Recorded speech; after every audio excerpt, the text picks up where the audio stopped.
पराग Parikh flexi cap fund India का एकमात्र ऐसा फंड बन चुका है जिसके अंदर सबसे ज्यादा इन्वेस्टिंग होती है।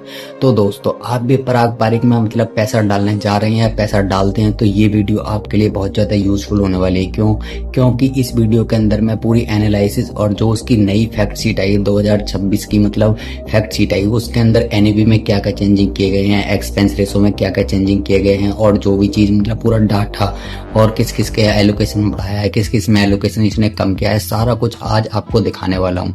दोस्तों, काफी ज्यादा लोगों के मेरे पास कमेंट भी आ रहे थे कुछ दिनों से, पिछले दिनों से, कि जो मतलब पराग पारिक ने पिछले साल या अब तक जो रिटर्न देता है क्या आगे भी वो ऐसे रिटर्न देगा, क्या अब भी हमारे लिए यूजफुल है ये पराग पारिक या अब मतलब ये फंड बेकार हो चुका है। तो दोस्तों, सबसे बड़ी स्टेबिलिटी मतलब पराग पारिक की यही है कि मतलब एक फॉरेन इन्वेस्टर भी है, मतलब एक तरह से फॉरेन जो स्टॉक है मतलब एनवीडिया, माइक्रोसॉफ्ट वगैरह, उनके अंदर भी अपना पूरा एलोकेशन डालता है पराग पारिक। तो ये इसको एक खास बात बनाती है, इसीलिए इंडिया इन्वेस्टर जो इसके अंदर पैसा डालने से पहले मतलब सोचते नहीं है बिल्कुल भी और इसके अंदर पैसा डालते हैं। तो सारा कुछ इसके अंदर जो जो चेंजिंग वगैरह, चार्ट वगैरह जो भी मतलब चेंजिंग किए गए हैं पोर्टफोलियो में या एक्सपेंस रेशो में, जितने मतलब जिसमें भी इसमें चेंजिंग वगैरह किए हैं, सारा कुछ का चार्ट आपको डाटा आज आपको मिल जाएगा। क्या क्या चेंजिंग हुई है, क्या क्या चेंजिंग नहीं हुई, सारा कुछ इस वीडियो में मिल जाएगा। तो वीडियो में लास्ट तक जरूर बने रहना और वीडियो अच्छी लगे तो लाइक करना। और ये सब देखने के लिए, चार्ट वगैरह एनालिसिस और मतलब सीखने के लिए कुछ भी आप फंड का रिव्यू वगैरह कराना चाहते हैं तो मेरे चैनल को सब्सक्राइब कर चलते हैं इसके चार्ट वगैरह एनालिसिस देखते हैं क्या क्या चेंजिंग किए हैं, क्या क्या चेंजिंग नहीं की है। हाँ तो दोस्तों, लेके आ चुके हैं आपको, मतलब इसकी स्क्रीन पे देखो इसकी पूरी फैक्ट शीट वगैरह आ चुकी है। तो इसके फैक्ट शीट वगैरह में भी सारा कुछ दिखाऊंगा आपको।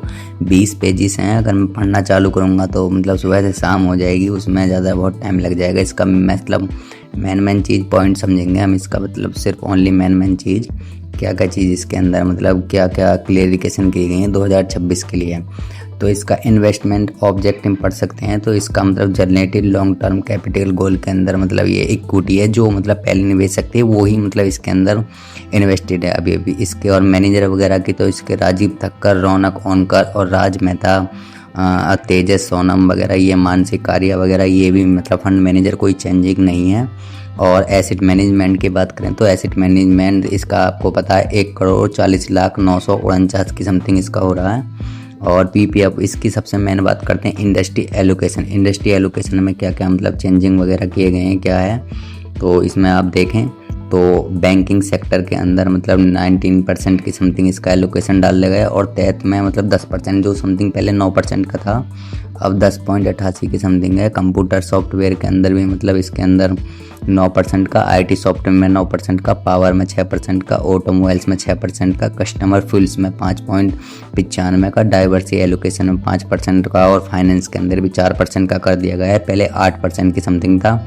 और कैश इक्विपमेंट में 4% की समथिंग है, पहले 3.83 की समथिंग था। रियल्टी में 4% एक्स्ट्रा कर दिए गए हैं, फार्मेसी बायोटेक्नोलॉजी में और टेलीकॉम सर्विसेज में, कैटेगरी स्पाइसेस के अंदर भी और फूड प्रोडक्ट्स के अंदर भी 1% का कैपिटल मार्केट डाला गया है इसके अंदर।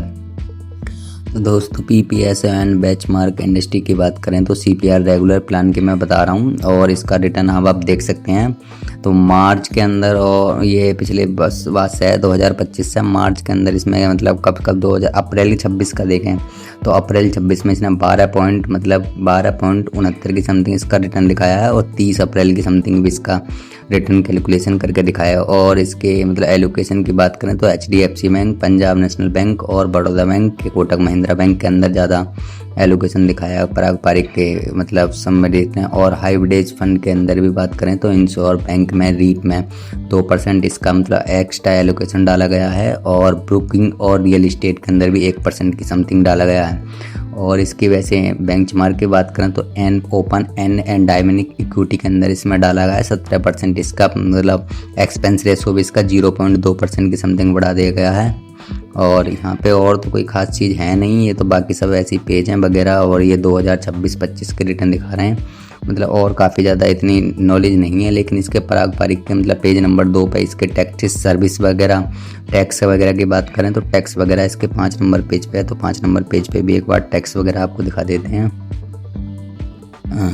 5 नंबर पर टैक्सेस इसके टैक्सेस की बात करें तो टैक्सेस में इसके मतलब निफ्टी टीआरआई में 5% का टैक्सेस वगैरह है। एक्सपेंस रेशो बीटा की बात करें तो 0.70 की समथिंग है। स्टैंडर्ड डाइवर्सिफिकेशन में 11% और शार्प रेशो 0.65% और पोर्टफोलियो टर्नओवर की बात करें तो 22.48 की समथिंग इसका एलोकेशन है। पहले 20% के बैंकिंग सेक्टर में थी, अब 19% की समथिंग कर दी गई है। हाँ जी दोस्तों, वीडियो अच्छी लगी तो मतलब लाइक करना और चैनल को सब्सक्राइब करना। और दूसरी चीज़ दोस्तों, ये वीडियो ओनली नॉलेज पर्पज़ के लिए बनाई गई है और अपनी इन्वेस्टिंग करें तो अपनी रिसर्च और एनालिसिस जरूर करें, किसी के बहकाव में आकर इन्वेस्टिंग ना करें। और ऐसी इन्फॉर्मेशन और यूजफुल वीडियो देखने के लिए मेरे चैनल को सब्सक्राइब करते हैं। मिलते हैं नेक्स्ट वीडियो में, तब तक के लिए धन्यवाद।